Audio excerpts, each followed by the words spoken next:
My dad's my hero. I know a lot of people say that, but my dad really was.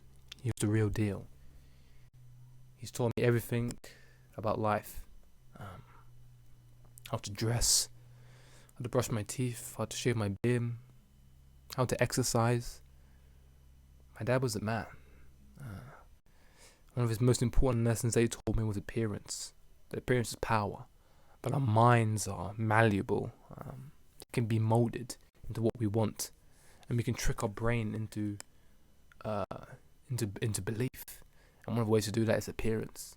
It changes who you are. It makes you stand a little taller. It changes the way you look at people. You look directly in the eye. And I thought that lesson always stuck with me. And he would take me to his firm and he'd tell me to look at the top execs and look how they're dressed, Daddy. How are they dressed? And he'd tell me, look, they're dressed in suits. Their shirts are ironed, they're tucked in. They have nice shoes, they wear nice boots, they don't wear trainers or sneakers. No, they dress properly because they know their mind is malleable, that they can choose who they want to be. And that lesson always stuck with me. It was powerful. Appearance is power. Appearance is everything. Always judge a book by its cover. And so, this lesson really stuck with me. And it came ahead recently. It was about 3 a.m. in the morning.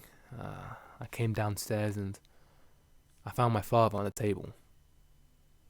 Dead. My hero. All the things were running through my mind at that moment.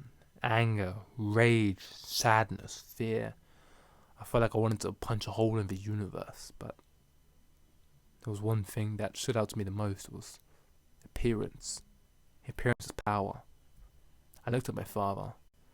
A bottle of whiskey next to him. He was dressed in a wife beater. Him wearing shorts.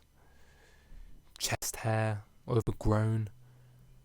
I looked at him and I thought, when my mum and sister come down and find his dead body, they can't find him like this. No. This is going to be one of their last memories of the man. I have to make it special. I have to make it important. I have to help with the grieving process. So I took my father. I laid him down on the ground. I undressed him. I saw that he was well endowed. Something that's shared within family members, which is good to know. But that's besides the point. And I dressed him up. I took all his clothes. I found his best suit and I dressed him up in it. But when I turned him over and I looked at his butt, which was thick and juicy, which is prevalent in all our family members, that's beside the point also. I saw there was poop running down his butt. And instantly I got worried.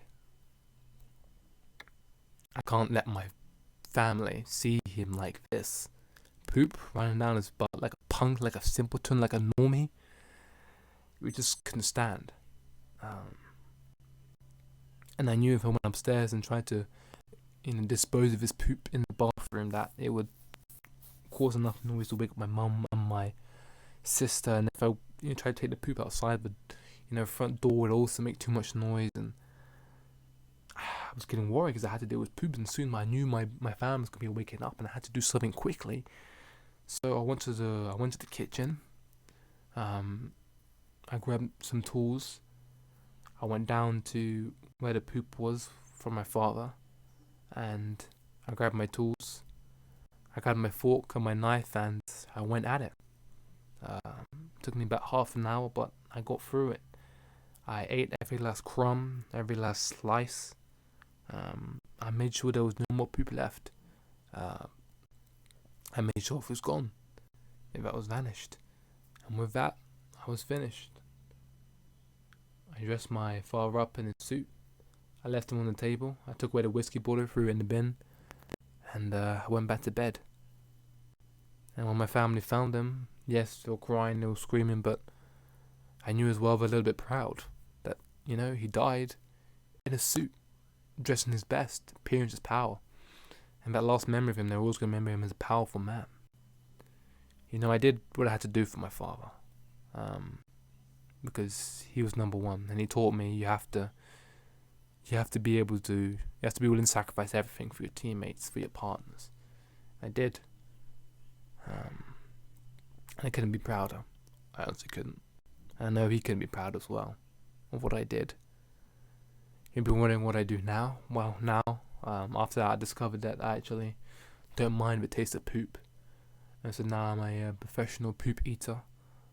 People sit in the corner and it's a fetish for some people, so I eat poop in front of them while they, get down to the business. And yeah, it's been a way for me to support, my mum and my sister. And it's been amazing, Just through these lessons my father taught me, I've been able to find a career for myself, And that's what my dad taught me, To be the man who's willing to make a sacrifice.